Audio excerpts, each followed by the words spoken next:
Namo Phat. Thanks so much for joining me for a daily practice check-in.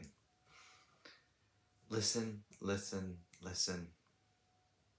This beautiful sound calls us back to our true home.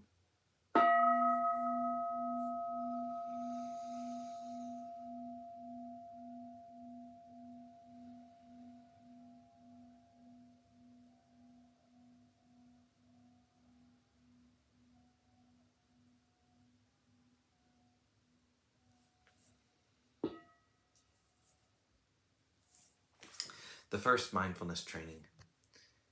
Aware of the suffering caused by the destruction of life, I vow to cultivate compassion and learn ways to protect the lives of people, animals, plants, and minerals. I'm determined not to kill, not to let others kill, and not to condone any act of killing in the world, in my thinking, or in my way of life.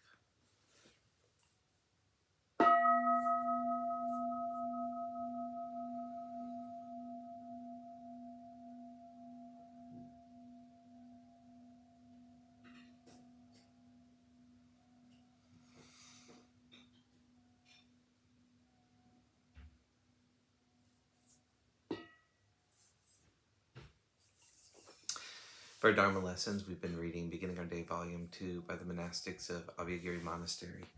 Today we're reading the first half of Seeing Clearly into the Chain of Causation by Ajahn Amaro.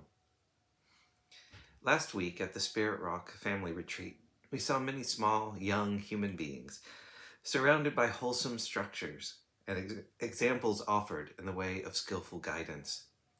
Seeing the good results of that in just a few days made me reflect on the idea that if we can catch things early and have an influence at the beginning, as something is setting out and taking shape, then even if the influence is small, it can go a very long way.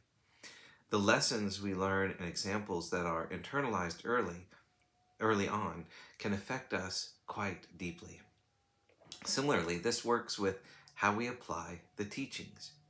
In particular, when we reflect on the cycle or chain of dependent origination, the laws of causality that govern our experience, and the arising and ceasing of dukkha, we can see that the earlier in the chain that we catch this process of causality, the less work we have to do to uproot suffering. When we look at the way we handle the worldly winds, happiness and unhappiness, praise and criticism, success and failure, gain and loss, the mind can be observed reacting to and chasing after gain, running away from loss, identifying with, seizing hold of, and cherishing praise, rejecting criticism, and so forth. The sooner these reactive habits are seen and known, the less sorrow, lamentation, pain, grief, and despair we experience. We live very much in our everyday world of perception and feeling. We see sights and hear sounds, touch objects, make decisions, engage with our bodies in the material world, and with the 10,000 thoughts, moods, and ideas that arise from these various forms of sense contact.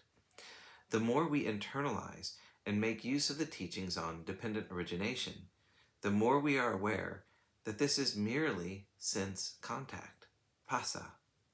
Sense contact gives rise to pleasant, unpleasant, and neutral feelings.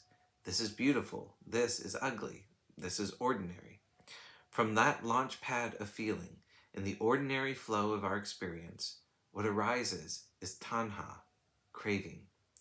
Vedana pachaya tanha, feeling conditions craving, which then leads to sorrow, lamentation, pain, grief, and despair.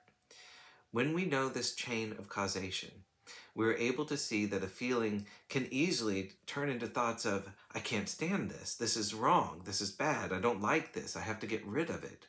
Or the opposite, I want it, this is good, this is mine, I have to keep it, hold on to it, or own it. When this cycle begins with possessiveness, we can see how that sense of ownership causes a feeling of loss, and then dukkha ensues.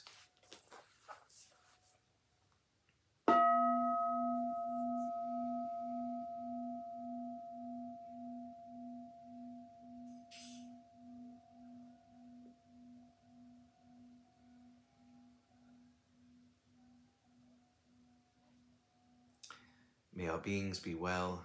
May all beings be happy. May all beings be peaceful. Namo Adida Phat. Thanks so much for joining me today.